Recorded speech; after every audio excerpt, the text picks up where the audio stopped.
Welcome to Illuminated by Morehouse, a conversation through which the college brings the discourse through its hallowed hall to the digital world to spark intellectual conversations, challenge perspectives, and of course, make an impact.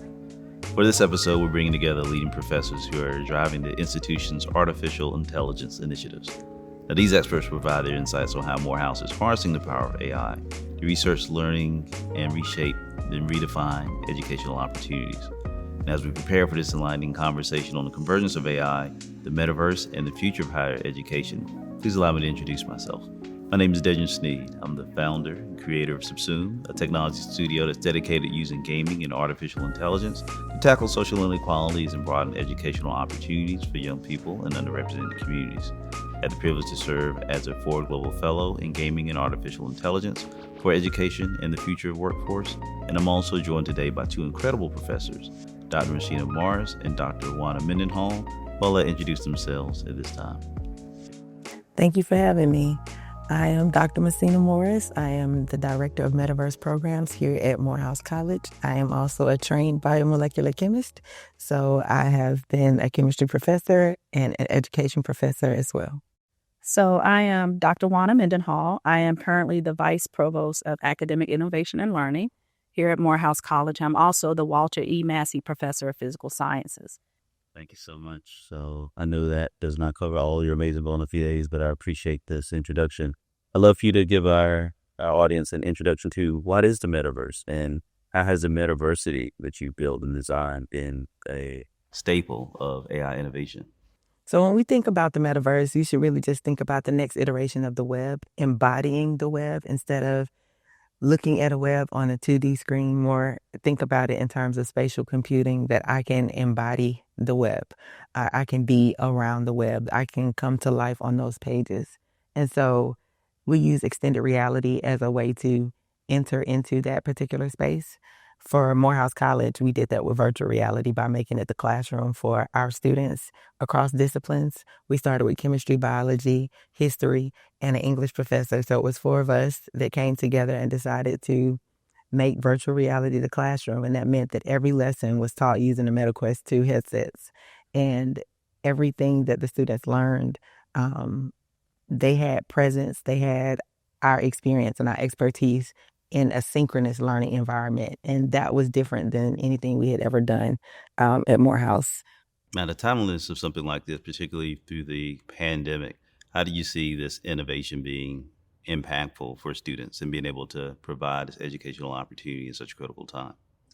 So at this particular time, students have, because Morehouse is a residential program, so students have literally made their virtual reality headset a part of their toolkit, their technological toolkit, and teachers have as well. So our professors have made it as a part of their toolkit, and it's more of you show up to class with the proper tools, right? So students now are connected to another device that they use in class as a part of their learning experience, and professors are leading it, and they're able to do experiences together because regardless to where they are, whether they're all together or in different places and they're geographically agnostic, so that means they're not in the same location, they're still experiencing the same learning.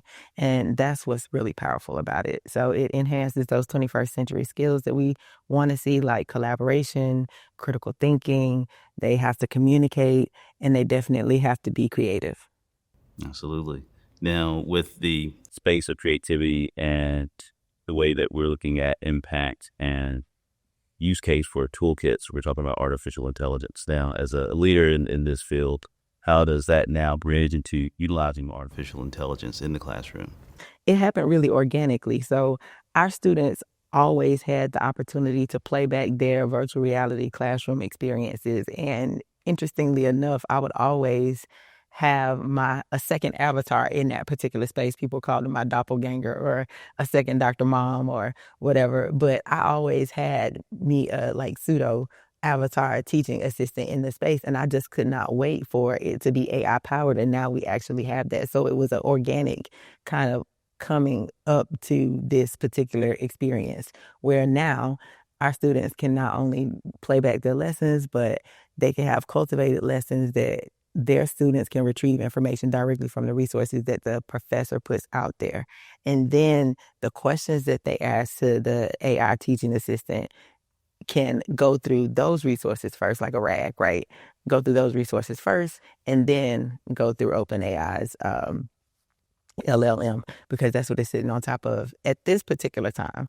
But we are not looking at one particular type of large language model to build on top of, because we want our students to also have the experience with several different others. So we are looking into partnering with Meta's Llama and looking at Google and Copilot. And so we are looking at other different large language models and even small language models to do this work more effectively.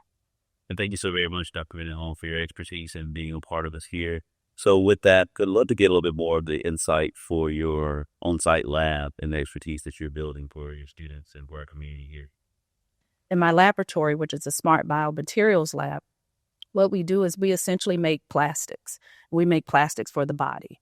And with this, we wanted to figure out a way to make these more efficiently and faster. And one of the things that artificial intelligence allows us to do is to be able to do that process much faster. And so what I've done in training students from all STEM divisions is essentially designed a way that we can make plastic, bio-friendly plastic by 3D printing them. So we actually do something called 3D bioprinting. And in this space, we are working to create an artificially intelligence-led type of 3D printer that can create artificial cartilage. This is also patented in Canada, and we're also working on finalizing the domestic patent here in the United States. But in this space, we basically show how AI can drive creating new types of cartilage with cells included in them, and we study essentially how they behave under stress conditions.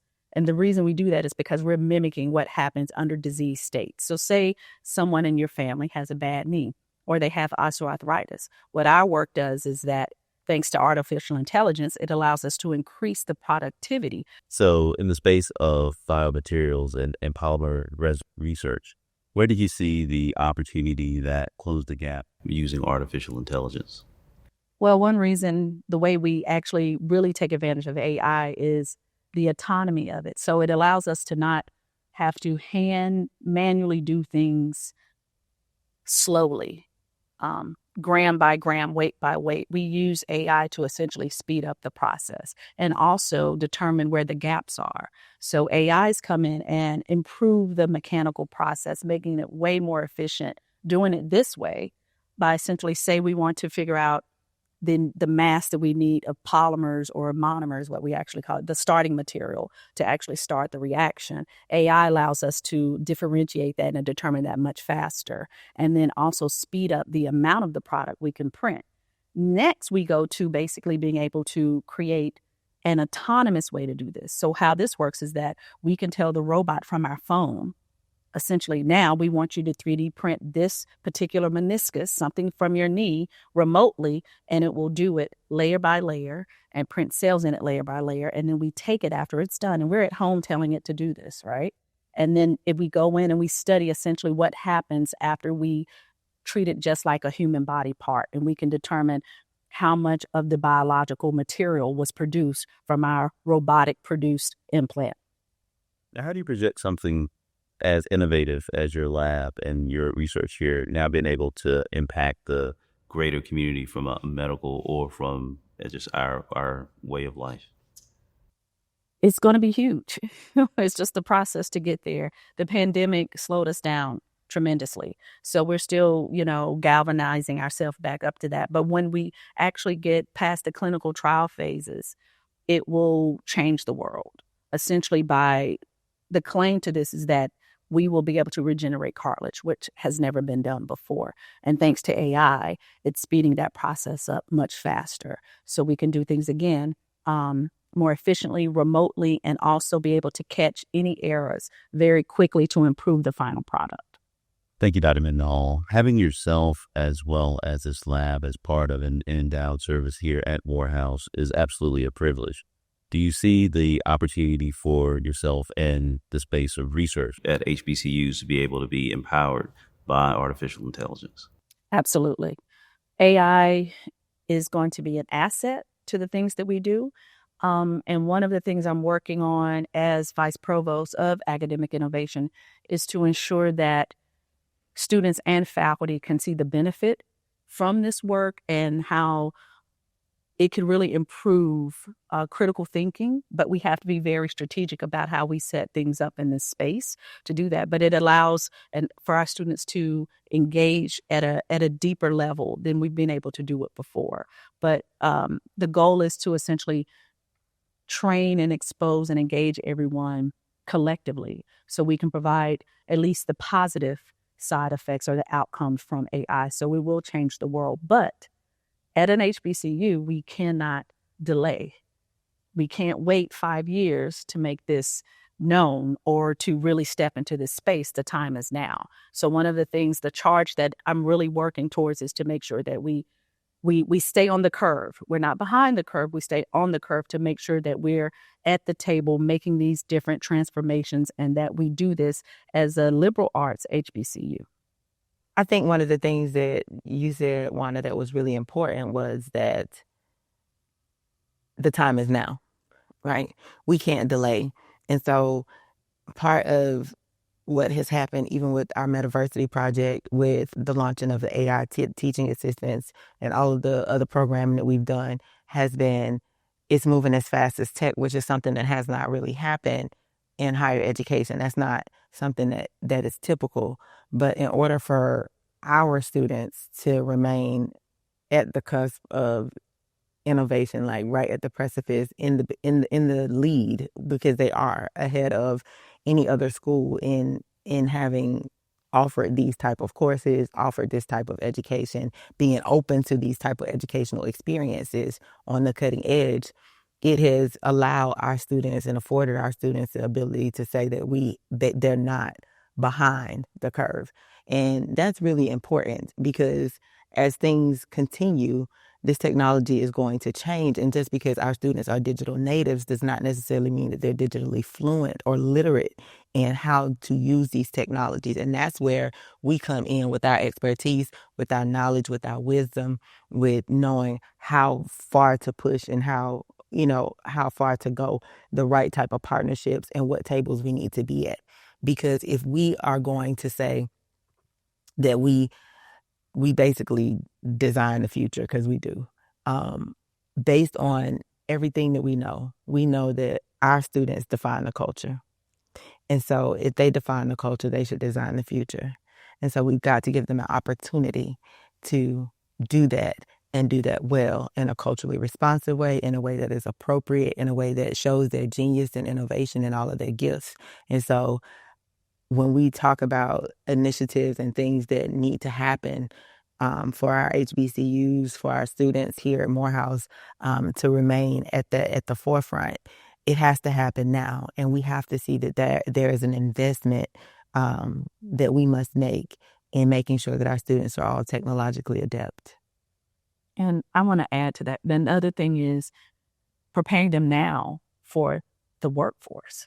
So when they graduate, a lot of companies, even graduate school programs, will want students to have some connection to AI, understanding how it's used, understanding the prompting. So we have to take a stance now, because if we don't, we're going to miss the boat. So it's really critical that students, faculty, staff, the whole Morehouse community leverage this opportunity and is open to the beauty of it, not just the negative things, but really finding the positive things inside of AI, generative AI, especially on how that can really take us to the next level and prepare our students for what's to come, because that is going to be a part of their next phase when they leave Mother Morehouse. Mm-hmm. Absolutely. And I think there are a lot of champions here at Morehouse that want to see our students be successful. And being that we don't know what the next workforce truly is, we know that AI will be a part of it. it is so critical for us to continue to provide these type of opportunities to our students. And, I'm really, really proud that Morehouse is standing by and making a stance in having these conversations, because a lot of institutions still are not. And even though some of the conversations can be contentious or could be, sometimes even, where we're trying to just figure it all out and where it falls in our own landscape of our own culture as a liberal arts institution, I think, like you said, there's so much beauty and so much good that can be done and across the campus, across the entire enterprise of Morehouse, to make it not, it's already an elite institution, but even more of an elite institution. And I think our young Black men that are here and our alumni and all other stakeholders really deserve that opportunity to see what AI can do to level the playing field just a little bit more. So let me ask, if I may, to you both, for your resident program, both in the Metaversity and in your innovation lab, where was a tipping point where you saw the real inflection of artificial intelligence being a shift that you knew that the time was there? For me, I knew it was going to come. I just didn't know when it was going to come. And for our program, it took till this particular fall to say we're going to incorporate AI in this particular way. It had to happen organically. Now, as I was teaching, though, because I taught exceptional child in the classroom and intro to XR and education in the education department, when I was teaching those courses, I was teaching because we had an opportunity to, as faculty, to choose whether we would use AI in our classroom in some capacity or not. I chose to use AI in my classroom. The way that I chose to use it was to introduce my students to ChatGPT in class, make them do an in-class essay that they had no idea what it was on, and then compare their prompting, what ChatGPT produced to what they produced, and really just have them refine their work in that way and compare it. So it was an in-class assignment. They had to follow a particular rubric, but they got to see what was produced by the chatbot versus what their own minds produced. And a lot of my students got to see that their human intelligence and what they brought to the conversation was rich, and it was from their own varying perspectives. And while AI had a great, paper, it was still not coming from their perspective. So they saw the value in their own human thought process and intelligence. I think that was a really important assignment for them to understand that, yes, you can use this as a thought partner, as a tool, as a brainstorming tool, kind of as that 24/7 thought process, but it's a part of your workflow. It is not your work. Mm. And so that's really important to teach them as digital natives how to use this with integrity, how to discern when is the right time to use it, when and how you cite it appropriately. All of those things will be valid. Just like how we learn how to cite websites, just how we learn how to cite YouTube videos, just how Wikipedia became something that you do use to go and search for and seek for information, versus when it first happened, people were like, no way. Now people use Google Scholar, but when I was in graduate school, it was SciFinder Scholar. And, you had these real big subscriptions to databases and all those kind of things. And so now educational resources are more open, and they should be. But our students have got to understand how to use them thoughtfully with discernment, and we have got to be the ones that are setting the right policies. I'd rather we set the policies with the humanity first lens, thinking about all people, than we have to take what someone else builds and make it our own just because. There's no time in history where we've had the opportunity to be at the table, to build the table. Yeah. I agree. I think the tipping point for me is twofold. One was from an upper level course where a student used AI for an assignment. And at that time, I was chair of the chemistry department, and the adjunct that was teaching the course knew the student didn't write it, wasn't his work, but it wasn't cited. And so it was a debate about failing the student for that piece of work because of using AI. And at the time, we didn't have a policy. We didn't have syllabi statements in place. And the second one was me being in spaces for the National Science Foundation, where we're looking at globally, how do we address making new polymers, new materials using artificial intelligence and this type of autonomous learning. And so to the first point, during that interaction of wanting to fail the student for using AI, you could, as Dr. Moore said, you could differentiate the writing styles, right? And so this was prior to me becoming vice provost. But as soon as I got in this role, I knew immediately that we needed to address how AI is used in the classroom. So within my first month, I developed 3 different syllabi statements for faculty.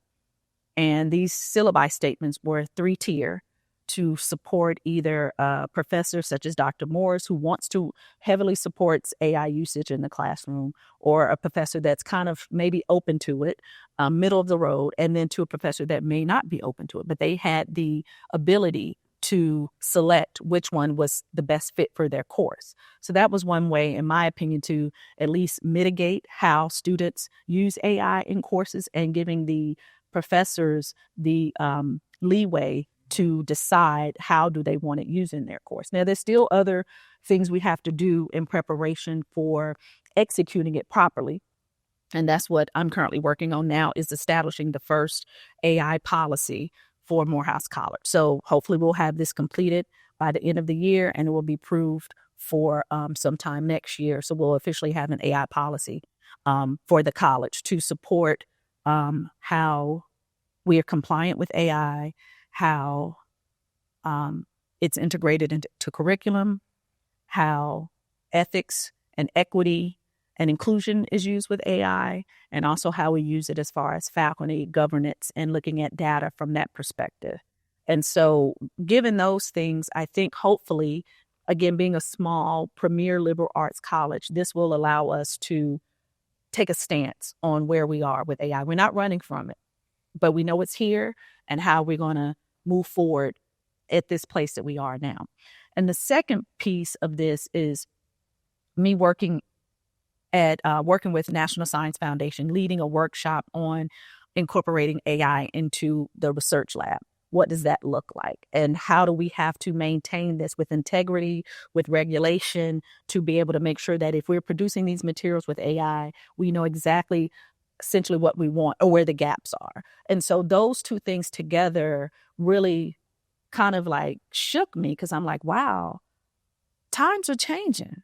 Like we have to step up, and we can't be back in 1989 where we're like, oh, it's here, but we're just going to keep, doing traditional type learning models or traditional pedagogies. Like, this is moving fast, it's here, and we have to make sure that we are preparing our students, our faculty, and our staff for what's to come. Because by the time next year, if we meet again next year, I'm sure it will be a completely different conversation that we'll be having. Yeah. So it's pivotal. And again, making sure that we continue to have these conversations with everyone. It's inclusive, and we really listen to where people are and their needs. And hopefully everyone will open up with using generative AI in the classroom. Students will use it properly. I love what Dr. Morris said about it's your workflow. It's not your work. But really making sure that they understand and can differentiate on how it's an asset to what you're doing. It's not really what you do, right? Yeah. It's like a complement. So those are the things that we really have to make sure that we position ourselves properly now, so that we won't end up in the wrong place a year from now. So a year from now, we will come back and see exactly how things have changed and where we are from there. I think what's really powerful about it is having the opportunities available for our students to really have their work outlined and showcased across the world. So one of the most interesting things that I had a privilege of experiencing in the last couple of weeks had to be going to New York Ed Tech Week and having a seat at a table of educators from around the globe, from as far as South Africa, New Zealand, the UK, all sit brought together by OpenAI to discuss AI in education and some of the things that institutions are doing to integrate artificial intelligence into their spaces. And we're not any different than any of these other institutions when it comes to the push and the pull of trying to really understand it being a part of my scholarship. But this scholarship is so important that I must now share it across the landscape of the institution. And then what does that also look like in making sure that everyone is on the same page with the technology that is moving so fast that we can barely even keep up? But leaning into it versus leaning away from it is really important. And I just to have an opportunity to sit on that council was kind of like, I know that everything that we're bringing to the table is getting accounted for. And it feels much better as if a product is being built with the thoughtfulness of Morehouse educators and all of our lived experience. Because I tell them I come as one, but I stand as many. I stand and represent an ecosystem of professors that, have concerns and have ideas and want to know, where they fit in this landscape and in this ecosystem. Another thing was going to Meta's headquarters and seeing all of the impact that Morehouse has made on other institutions. It was 72 educators from around the world, all paying homage to Morehouse College, and Nick Clegg, who is the president of Global Affairs, saying Morehouse basically forced in some ways through the work that we were doing, Meta to really carve out an education space and to really think about how immersive technologies like the MetaQuest 2 and 3 and 3S are really going to impact the way that students learn. And that to me was transformative. That was a tipping point that said we are making impact and we're making difference. And this is the way that Morehouse goes beyond borders.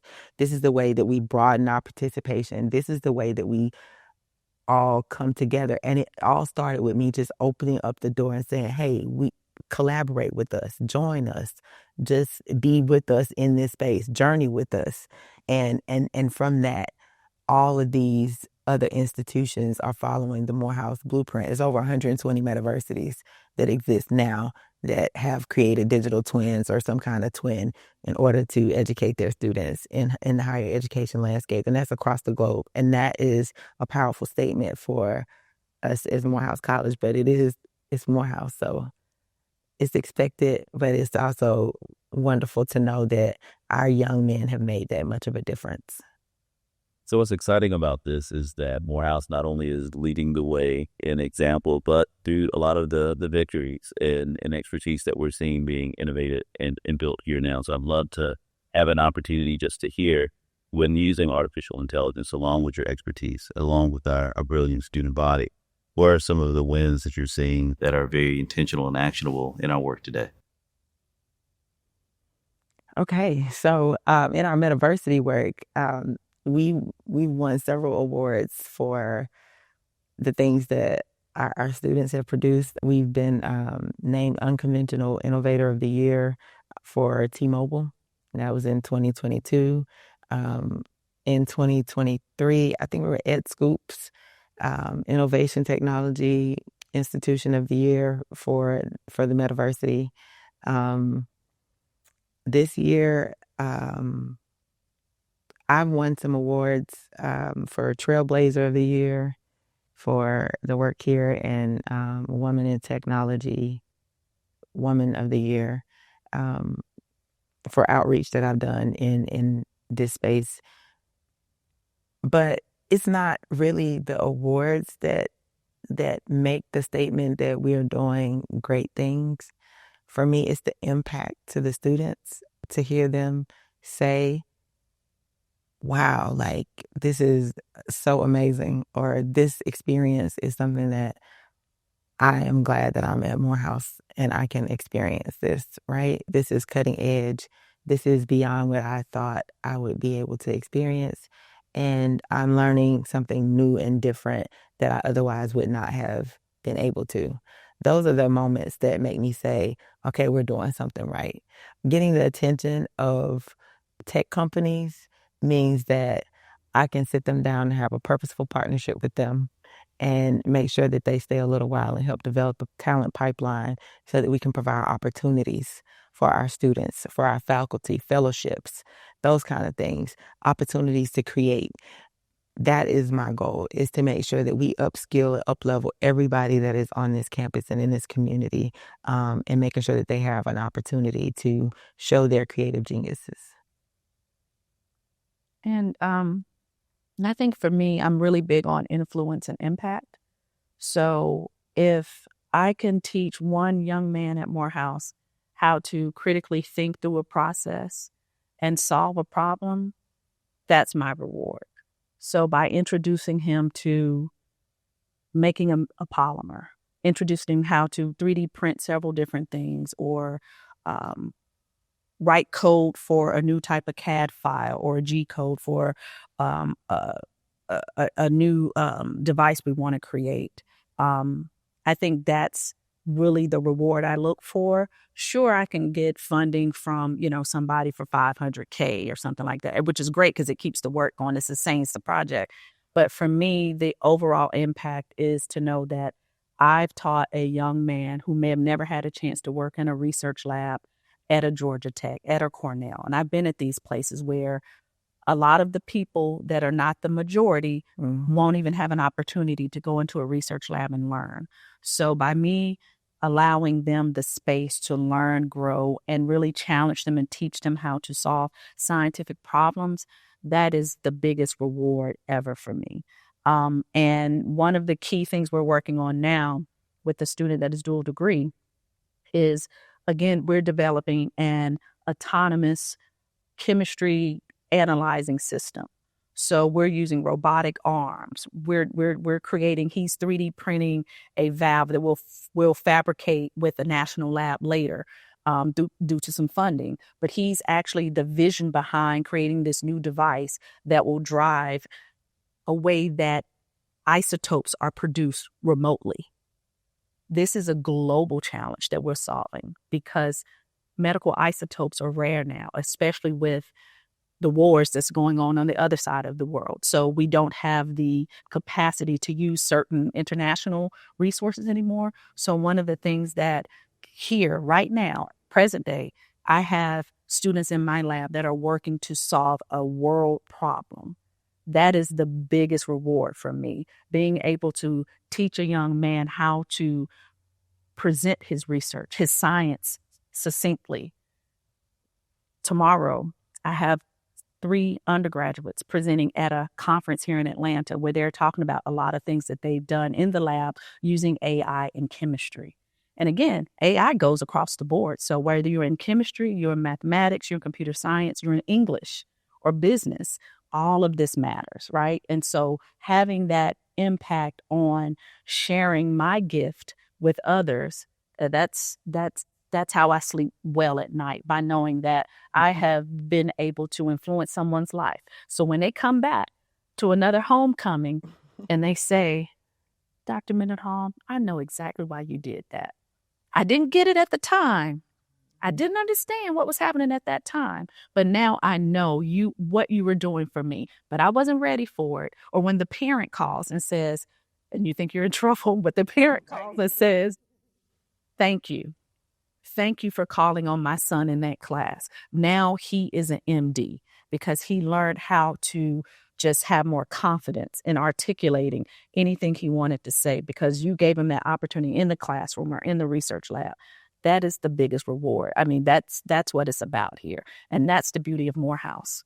That's the beauty of Morehouse that makes it such a gem, is because we have the ability to impact and influence so many young men's lives. It is a blessing every day. As a boy mom, I agree. It is. It's a blessing. It is a blessing every day to know that we're living out the mission of Morehouse, to create those leaders with disciplined minds, those that are going to be called to lead these beautiful lives of service and leadership. I agree with everything you're saying. That does make it so much more magical, to be in this environment and to be able to offer something for them, and to gift them with our own wisdom and knowledge. And it has been a joy.